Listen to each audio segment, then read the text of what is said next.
Zara and Peter Phillips, Princess Anne's children, shared heartfelt memories of their grandfather, the Duke of Edinburgh. The siblings pointed out how interested Prince Philip had always been in technology.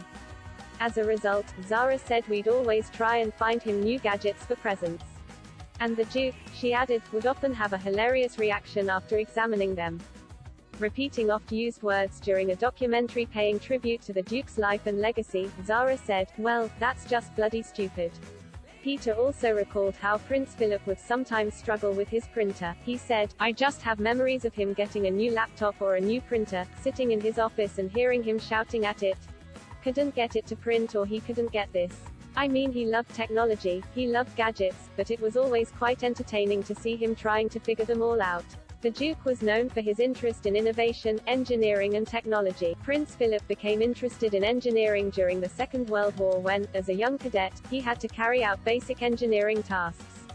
Following the conflict, he realized how important engineers could be in rebuilding war-torn Britain and became a keen advocate of the role and importance of engineering in society. In June 197, he founded the Fellowship of Engineering, which later became the Royal Academy of Engineering, of which he was a senior fellow until his passing. In 201, he famously expressed his high regard for engineers as he appeared on the BBC Radio 4's Today programme. He said, "Everything not invented by God is invented by an engineer."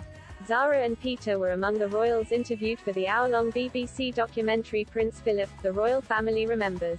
All children and adult grandchildren of Prince Philip took part in this program, airing tomorrow at 9 p.m.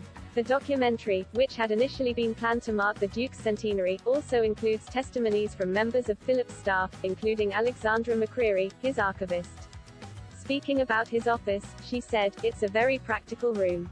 He didn't have the frills. It was just a very efficient way of working. He just cracked on." The Queen did not take part in the documentary, but, the BBC said in a statement, she provided special access to her private Cine film collection. The statement also said, "The documentary makers have been inside Buckingham Palace to meet the Duke's long-serving staff and to capture his study, private office and library, exactly as they were during his 7 decades at the heart of royal life." Clips released ahead of the broadcasting shed a light on Prince Charles' last conversation with his father before his death.